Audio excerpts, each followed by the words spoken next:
FD politics நேயர்களுக்கு வணக்கம். இன்னைக்கு நம்ம கூட தமிழர் சேனை கட்சியின் தலைவர் எரிமலை ராமச்சந்திரன் சார் இருக்கார். அவரை வெல்கம் பண்ணிடுவோம். வணக்கம் சார். வணக்கம். எப்படி இருக்கீங்க சார்? சார், தமிழ்நாடு வந்துட்டு நிறைய வளம் நிறைந்த ஒரு இடம் அப்படின்னு சொல்லுவாங்க. நிறைய என்டர்பிரினர்ஸ் வந்துட்டு இப்போ வளர்ந்துட்டு இருக்க ஒரு இடம் அப்படின்னு சொல்லுவாங்க. இன்னொன்று, இந்த அளவுக்கு விவசாயம் தமிழ்நாட்டில் நடக்கிற அளவுக்கு வேறு எங்கேயும் நடக்கலைன்ற மாதிரி இப்படி நிறைய நல்ல பெயர்கள் வந்துட்டு தமிழ்நாடுகளுக்கு இருக்கதான் செய்யுது. அதே அப்படியே கட் பண்ணி இன்னொரு பக்கம் பார்த்தா சுத்தமாக பாதுகாப்பே இல்லாத ஒரு இடமுமாவும் தமிழ்நாடு வந்துட்டு மாறிட்டு இருக்குன்னு சொல்லலாம் சார். எக்கச்சக்கமான கற்பழிப்புகள், கொலை, கொள்ளை, அது மட்டும் இல்லாமல் போதை பழக்கம் அப்படின்னு நிறையா வந்துட்டு தமிழ்நாடு வந்துட்டு மொத்தமாகவே வந்துட்டு ஒரு பாதுகாப்பே இல்லாத ஒரு நாடாக வந்துட்டு மாறிட்டு இருக்கு. அது காரணம் என்னன்னு நினைக்கிறீங்க சார்? 1947 இந்திய நாடு சுதந்திரம் அடைந்தது. அப்பொழுது பரவலாக பேசப்பட்ட ஒரு சொல்லாடல் என்ன என்று சொன்னால், என்றைக்கு ஒரு பெண் தன்னந்தனியாக அதிகமான நகைகளை போட்டு ஒரு நடு வீதியில் தன்னந்தனியாக நடந்து என்றைக்கு செல்கிறார்களோ போகிறார்களோ அன்றைக்குத்தான் இந்திய மண் சுதந்திரம் அடைந்ததாக பொருள் கொள்ள முடியும் என்று சொல்லப்பட்டது. கடந்த கால ஆட்சியில் அதிமுக ஆட்சிகளில் சட்டம் ஒழுங்கு எப்பொழுதுமே கட்டுக்குள் இருக்கும். ஏன் கட்டுக்குள் இருக்கும் என்று சொன்னால், அப்பொழுதெல்லாம் காவல்துறை முதல்வர்களுடைய நேரடி கட்டுப்பாட்டில் இயங்கும். ஆனால் இன்றைக்கு அந்த அதிகாரம் என்பது திறனற்ற முதல்வர் திரு ஸ்டாலின் அவருடைய கட்டுப்பாட்டில் இயங்குகிற இந்த காவல்துறை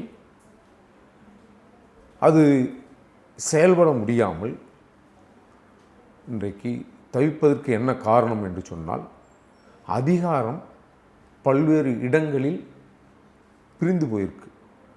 ஒன்று திருமதி கனிமொழி, ஒரு பக்கம் திரு சபரீசன், திரு உதயநிதி போன்ற எல்லோருக்கையும் அந்த காவல்துறையினுடைய அதிகாரம் இப்படி இருக்கு. ஆக இந்த காவல்துறை யார் சொன்னால் நடவடிக்கை எடுப்பார்கள் என்கின்ற எடுக்க முடியுமே அப்படின்ற நிலையில்தான் இன்றைக்கு காவல்துறை செயல்படுகிறது.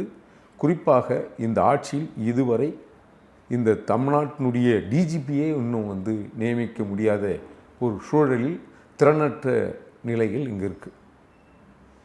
மது போதையால் இளம் விதவைகள் பெருகி கொண்டிருக்கிறார்கள் என்று கவலைப்பட்ட திருமதி கனிமொழிக்கு இன்றைக்கு 2.5 வயது குழந்தை பாலியல் பலாத்காரத்தினால் உயிர் விடுகிற ஒரு அவல நிலை திருமதி கனிமொழிக்கு தெரியுமா தெரியாதா என்கின்ற கேள்வி. அது மட்டும் இல்லாது, ஒரு ஊரில் 7 வயது சிறுமி விளையாடி கொண்டிருக்கின்ற பொழுது கடத்திட்டு போய் அந்த சிறுமியை பாலியல் பலாத்காரம் செய்யப்படுகிறது. அது மட்டும் அல்லாது, மதுராந்தகம் பகுதியில் 14 வயசு +2 மாணவியை கடத்தி போய் கூட்டு பாலியல் பலாத்காரம் செய்யப்பட்டிருக்கிறார்கள். அதை தாண்டி தென் மாவட்டங்கள் விளாத்திக்குளத்தில் இயற்கை உபாதைக்கு சென்ற ஒரு பெண்ணை பாலியல் பலாத்காரம் செய்தது மட்டும் அல்லாது அந்த பெண்ணை கண்டந்துண்டமாக வெட்டி இருக்கிற ஒரு நிலை இருக்கு. அதை தாண்டி இன்றும் இந்த தமிழக ஆட்சியில் இருக்கிற வேலியே பயிரை மேய்ந்தது போல் ஒரு காவலர் குடிபோதையில் வீட்டுக்குள் இருந்த ஒரு பெண்ணை பாலியல் துன்புறுத்தல் செய்திருக்கிறார். அதை தாண்டி விமானத்தில் பயணிக்கிற ஒரு பெண்ணை ஒரு திமுக கட்சிக்காரர் அந்த இடத்தில் கூட பாலியல் சீண்டல் செய்து அவர் இன்றைக்கு சிறைக்கு போகிற ஒரு நிலையில் இருக்கு. இதுபோல் எண்ணற்ற பாலியல் பலாத்காரங்கள் இன்றைக்கு போக்சோ சட்டம் கிட்டத்தட்ட 21,000 வழக்குகள் பதிவாயிருக்கு இன்றைக்கு இந்த ஆட்சி. அப்படி என்றால் இது கண்ணுக்கு தெரிந்து புகார் கொடுக்கப்பட்ட இந்த கணக்கு. அதே போல் தன்னுடைய பரீட்சைக்காக ஒரு மாணவி சென்னை பல்கலைக்கழகம் வந்து அந்த ப்ராஜெக்ட் கொடுக்கறதுக்கு வந்த ஒரு மாணவிக்கு அந்த பொண்ணை கடத்திட்டு போய் வன்புணர்வு கூட்டு பாலியல் பலாத்காரம் செய்திருக்கிறார்கள். இதுபோல் ஒவ்வொரு நாளும் தினமும் செய்தித்தாள்களையும் செய்தி ஊடகங்களையே நாம் பார்த்தோம் என்று சொன்னால் தொடர்ச்சியாக பெண்கள் வந்து போகப் பொருளாகவும் பெண்களுடைய உயிருக்கு உத்தரவாதம் இல்லாத பாதுகாப்பு அற்ற ஒரு சூழல் இன்றைக்கு இந்த ஆட்சியில் நடக்கிறது. இதையெல்லாம் கருத்தில் கொள்ளாத கனிமொழி அவர்கள் ஒரு அறிக்கை கூட பெண்களுடைய அவல நிலை கட்சிக்கு அப்பாற்பட்டு இப்படி ஒரு இந்த ஆட்சியில் செயலற்ற முதல்வருடைய ஆட்சியில் நடக்கும்பொழுது தட்டி கேட்கிற சூழலில் கூட திருமதி கனிமொழி இல்லையே என்கின்ற கவலை எமக்கு இருக்குது. அது மட்டும் அல்லாது கண்டதுக்கெல்லாம் போராட்டம் செய்து கொண்டிருக்கிற கம்யூனிஸ்ட் கட்சி தோழர்கள் கூட இந்த விடயத்தில் என்ன நிலைப்பாடு எடுத்திருக்கிறார்கள்? யார் வீட்டு பெண்களைத்தானே கற்பழிக்கிறார்கள்? இது 2.5 வயது தொடங்கி 60 வயது மூதாட்டியை கூட ஒரு முதியவரை அடித்து கொன்றுவிட்டு அந்த மூதாட்டியை கூட்டு பாலியல் பலாத்காரம் செய்திருக்கிறார்கள் என்றால், ஆக ஒட்டுமொத்த வயது வித்தியாசம் இல்லாமல் பெண்களை இந்த ஆட்சியில், கேடான ஆட்சியில், மக்கள் விரோத ஆட்சியில் இன்றைக்கு பெண்களுக்கு பாதுகாப்பு இல்லையே, இதை காக்கிற அரணாக, பெண்களை காக்கிற அரணாக 1000 சட்டங்கள் இருந்தும் கூட சட்டத்தை மதிக்காமல் குற்றவாளிகள் பெருகி கொண்டிருக்கிறார்கள்.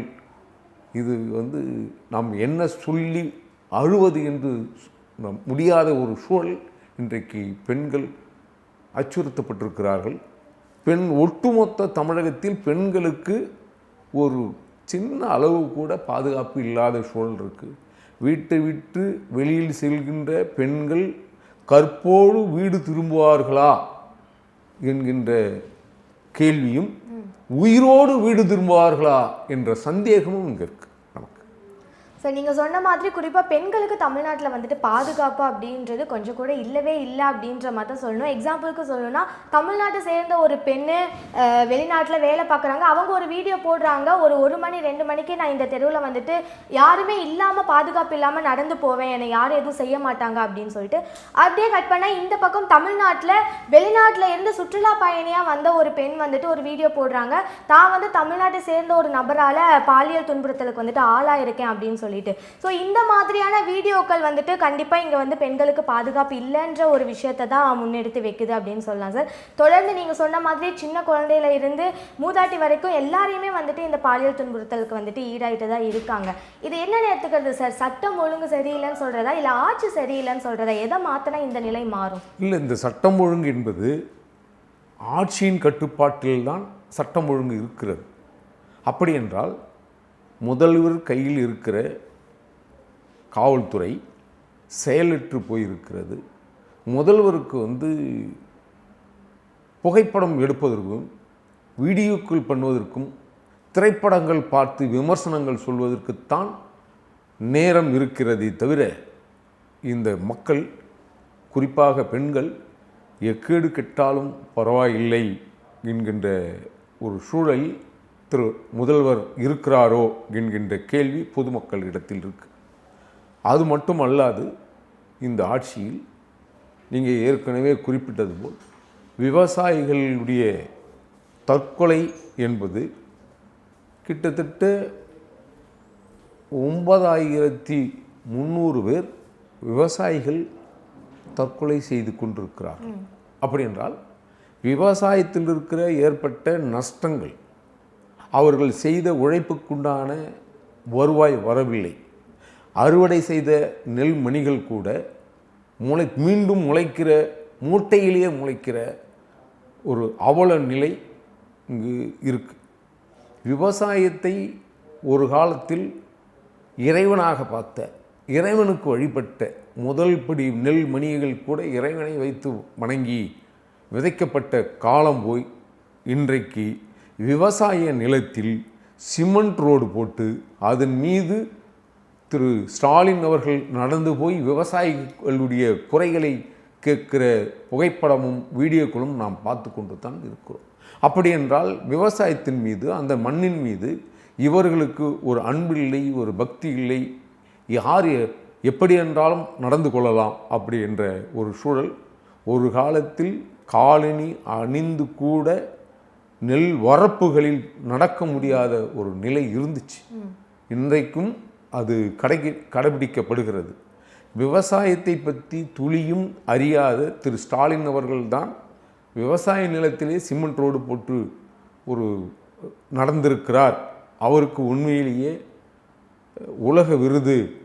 விவசாய நிலங்களில் சிமெண்ட் ரோடு போட்டு காலனியோடு பார்வையிட்டதற்காக அவருக்கு ஏதாவது ஒரு விருது கொடுத்தாலும் தகும் என்ற நிலையில் தான் நான் நினைக்கிறேன்.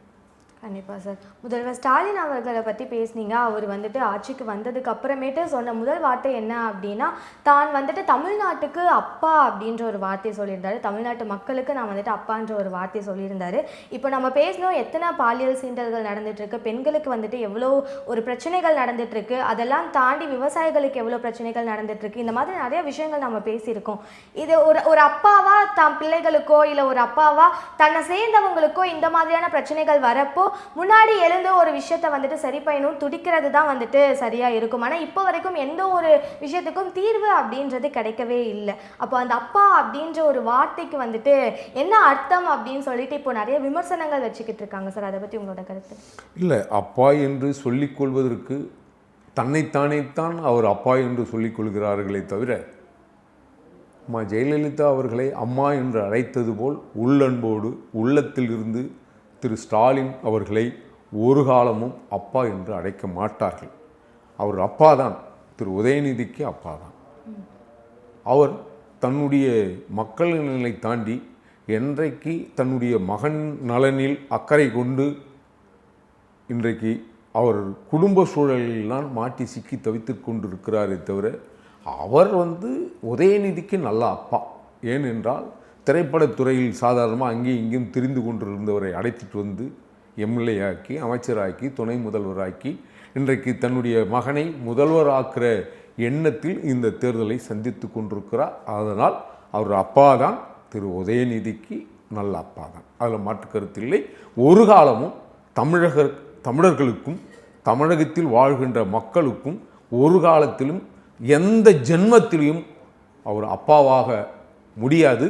அந்த தகுதி திரு ஸ்டாலின் அவர்களுக்கு துளி கூட இல்லை என்பதுதான் நிதர்சனமான உண்மை. சார், எல்லாரும் சொல்லுவாங்க மன்னர் ஆட்சி காலத்தில் தான் வந்துட்டு தான் எந்த பொண்ணை பார்க்குறோமோ அவங்கள வந்துட்டு தனக்கு என்ன வேணாலும் பண்ணிக்கலாம் அப்படின்னு சொல்லிட்டு இழுத்துட்டு வந்துடுவாங்க. இந்த உயிரிழப்புகள் அதிகமாக ஏற்படும் அப்படின்ற ஒரு விஷயங்கள்லாம் சொல்லுவாங்க. மக்களுக்கு வந்துட்டு தேவையான விஷயங்கள் சரியாக போகாது அப்படின்ற ஒரு விஷயம் சொல்லுவாங்க. இப்போ மக்கள் ஆட்சி எவ்வளவோ ஆண்டு காலங்கள் ஆகியும் திரும்பவும் அந்த ஒரு நிலை தான் வந்திருக்கு. தான் வீட்டு பெண்களுக்கு வந்துட்டு பாதுகாப்பே இல்லை அப்படின்ற ஒரு நிலை மாறி இருக்கு. மன்னராட்சி முடிந்த மக்களாட்சி திரும்பவும் மன்னராட்சிக்கே வந்துட்டோம் அப்படின்ற மாதிரியான விமர்சனங்களும் வச்சிட்டு இருக்காங்க சார். உங்களோட கருத்து? தமிழ் மண்ணில் தமிழருடைய வாழ்வியலில் தன்னுடைய கற்பை காப்பாற்றிக் கொள்வதற்காக தன்னை பூமிக்கடியில் புதைத்து கொண்ட அரிய நாச்சியார் வாழ்ந்த மண் இது.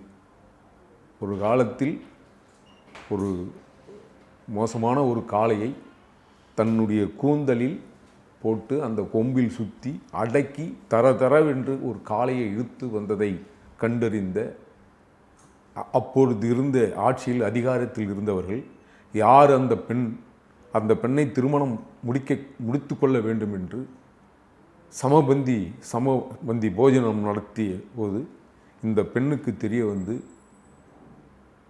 தன்னுடைய அந்த நேரத்தில் அந்த சமபந்தியில் கலந்து கொள்ளாமல் ஊரை விட்டு தன்னை கற்பை காப்பாற்றி கொள்வதற்கு இந்த பிறந்த மண்ணை விட்டு புலம்பெயர்ந்து போய், அப்பொழுதும் ஒரு சந்தேகம் 2 அண்ணன்களையும் ஒரு பக்கம் ஒரு திசையில் ஒரு அண்ணனும் இன்னொரு திசையில் ஒரு அண்ணனும் செல்ல வச்சு அண்ணன்களால் பூமிக்குள் பள்ளம் தோண்டி புதைக்கி வச்சே தன் கற்பை காப்பாற்றி கொண்டு தெய்வமான மண் இந்த தமிழ் மண்.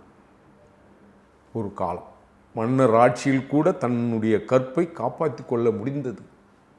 ஆனால் இன்றைக்கு அப்படி இருக்கா அப்படி என்றால் நிச்சயமாக இல்லை.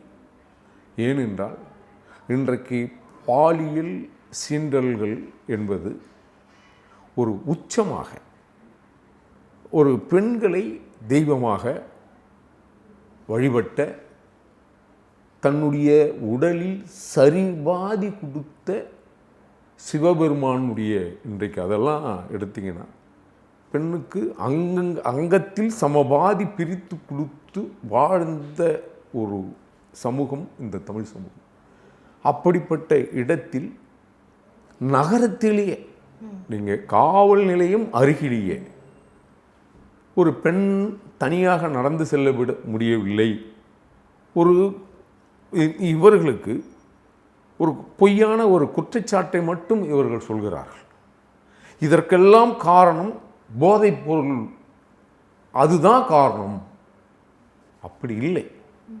காவல்துறை மீது இப்படிப்பட்ட கயவர்களுக்கும் காமுவர்களுக்கும் சமூக விரோதிகளுக்கும் காவல்துறையும் காக்கி சட்டை பார்த்து இவர்களுக்கு அச்சமில்லை என்பதுதான் நிதர்சனமான உண்மை. ஏனென்றால் காவல்துறை பார்த்து அச்சப்பட்ட அப்படி இருந்தால் ஒரு காவலரே ஒரு பெண்ணை போய் பாலியல் சீண்டல் செய்வாரா? ஆக இங்கே இருக்கிற பெண்களை, தெய்வமாக வழிபட்ட பெண்களை நதிக்கு பெயர் வச்சு, பெண் பெயர் வச்சு போற்றி வணங்கிய இந்த மண்ணில், கடலையே தாயாகி வணங்கிய இந்த மண்ணில் இன்றைக்கு பெண்களை போகப் பொருள்தான், அதற்கு வயது வித்தியாசமே இல்லை என்கின்ற ஒரு இழிநிலையை ஏற்படுத்தியிருக்கு. அப்படி என்றால் யுத்த காலத்தில் கூட நீங்கள் கேள்விப்பட்டிருக்கலாம், உலக வரலாற்றில், உலக யுத்தத்தில் ஈழத்தில் இருந்த போராளிகள் பெண் பிள்ளைகளை தெய்வமாக பார்த்து வழி நடத்திய, படை நடத்திய ஒரு களம் தமிழர்கள் மத்தியில் இருந்தது. ஒரு அறம் இருந்தது. போர் என்றால் விரோதி என்பவர் யார் என்று தெரிந்திருந்தது. இன்றைக்கு யார் நல்லவர்கள் யார் கெட்டவர்கள் என்று தெரியாத ஒரு சூழல், யாரோடு பேசலாம் யாரோடு பேசக்கூடாது என்கின்ற அச்ச மனநிலையும் இன்றைக்கு உருவாகி போயிருக்குது. அப்படி என்றால் இது இந்த திமுகவினுடைய உருட்டு மாடல், பொய் மாடலுடைய செயலற்ற திறன்தான் காரணம். இது முழுக்க மன்னர் ஆட்சியை தாண்டிய கொடுமைகள் நிறைந்த தமிழகத்தினுடைய பெண்களுக்கு இருண்ட காலமாக மாறிப்போயிருக்கிறது தான் இந்த திராவிட மாடல் திரு ஸ்டாலின் தலைமையில் அமைந்திருக்கிற இந்த ஆட்சி. இந்த நிலை மாறணும் அப்படின்றத எல்லாரோட ஒரு வேண்டுகோளும் சார். நிறைய தகவல் சொல்லியிருக்கீங்க, ரொம்ப நன்றி சார்.